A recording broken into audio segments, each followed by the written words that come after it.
Wuben has a new flat keychain style light out with the G2. It's a little different with the LED here being on the side, and it's an extremely flat, which you'll see in a minute. It's got a wide, large reflector. It's USB-C rechargeable and can crank out up to 500 lumens. If you're not following me on social media, I'll plug that, and now let's get on with the review. For the packaging and accessory here, it comes in a nice clear box. You can see some labeling, just very few stats. Really nothing of interest on the back other than you can a QR code to go to their website. Inside you have the light itself. You've got the pocket clip, which I'll talk about here in a minute. And underneath all that is a manual. There is a charging cord that comes with it, but I didn't bring mine with me to show you. So let's talk about the construction design. It's a flat light with the reflector here that's on the side, not on the top like you'd see on a lot of other flashlights. Kind of like the Nikkor tip here, you can see the emitters on the top. That's not the Wuben. It comes in 3 colors, black, blue, and green. And obviously I've got the green here. Both ends are plastic. This rear end here has got your split key ring for to hang on your keys like that.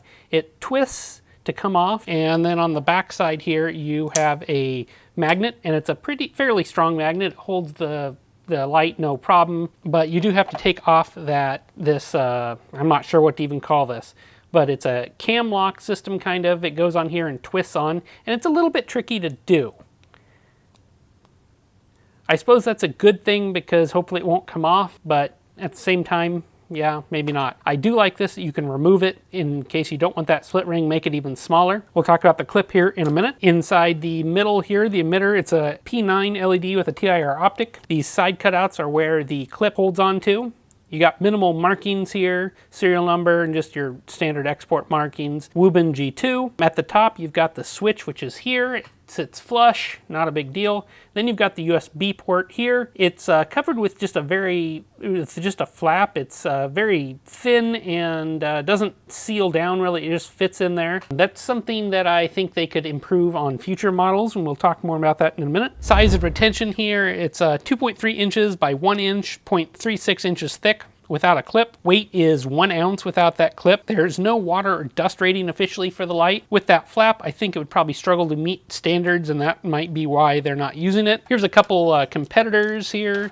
The Nikkor tip, it's about the same length as you can see. The tip is about twice as thick though. I've got the Olight i1R2 Pro here. And then a Roivon Aurora A5 model here. Size comparison there to show you how big it is. I think the Wuben would fit on your keychain without an issue at all. Your retention options that are included are the split keyring, which I've talked about already. And then you've got this pocket clip. And the pocket clip just slots on here, and it's a nice tight fit. There's little grooves milled into the light, and it holds on well. The pocket clip is fairly stiff. Now, I don't think this is really designed for like EDCing in your pants pocket like you would with a lot of other lights. Instead, I think it's meant more to clip onto a hat, onto a backpack, something front-facing like that. But it's really an EDC style light, keychain, stuff like that. The UI here is pretty simple. It requires a long press to turn on. And it does have memory mode, so it comes on into the last mode used. And I think that long press is a good idea on a light like this, even though I don't typically like it because you're not going to get accidental activations. To cycle between the different modes, just press and hold. You've got low, medium, and high. And then if you double press, you've got turbo. There is no strobe on here. For your LED and beam, the light uses an Osram P9 LED, kind of a common LED in small little lights like this. My Opal meter measures it at 6050 Kelvin with a CRI of 68, and there is some PWM on high. Not really surprising, but it's very minimal. The beam is mostly floody with a hotspot, and we can kind of see that here, and we'll see it in my night shots as well. It's a very small hotspot, and that TIR optic here does a nice job of making it, I think, actually usable for this style and use case of light. All right, here is the Wuben G2, or moonlight mode, just 1 lumen. Bumping up here is low, 15 lumens, and you can see it doesn't throw very far, but that's not really the purpose of a keychain style light here. Here is medium, 65 lumens. Lights up the table just fine here and other plants, but when you look off into the yard, yeah, it doesn't really go very far. Here is high, 190 lumens is what I measured. They quoted at 200.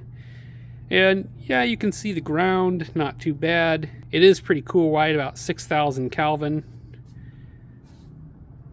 More closely though, it's decent. And here is turbo, 500 lumens. I measured 437, and we can see throws a decent amount of light, shows up nicely. We can almost get to the end of my fence there that you're used to seeing. Again, this is a keychain style light with a TIR optic, so you're not going to use this for very far off distance. I'd say this is roughly all the distance you're going to use out here on my deck. Maybe it's 30 by 30 feet roughly. Plenty enough light to find your keys or get the mail or some short task that's close. So let's talk about the output beams and temps here. Official outputs on turbo is 500 lumens. I measured it in my PVC lumen tube of 437, and a pretty fast decline in under a minute to about 190 lumens. High is rated at 200 lumens, and I measured it at 190. Medium is rated for 65 lumens. I measured it at 61 at 30 seconds. Max heat I saw on the body of the light was 36C near the end of the total runtime, and total runtime starting at turbo was 40 minutes and as well as high, and you can see medium here lasted out to 2 hours, which is considerably long, or which is a little bit longer than quoted. Recharging internally, the light has a 280 milliamp hour lithium polymer battery here. You can see it recharges on the top via USB-C. It is USB-C PD compatible. I measured the battery at 314 milliamp hours, so slightly larger than claimed. And underneath here, right there, you can see a little small hole. That is your LED, your charging status LED. It goes red when charging and blue when charged. So my final thoughts on the Wuben G2 is that at less than $20 with the discount code they provided here, the G2 is a decent keychain light. I like that it's very thin and a little bit different form factor here. This is something I actually would put on my keys probably because it's not too big. It's about the size of your average car remote probably, maybe a little bit smaller even. So you're probably used to carrying stuff like that on your keys. And it's smaller than other offerings like the Nikkor TIP, but not quite as small as some of the round options like the ones I've showed. I don't like that silicone port cover at the USB-C port is more of a flap. It's not really a seal, and the light carries no water rating. I did pour a little bit of water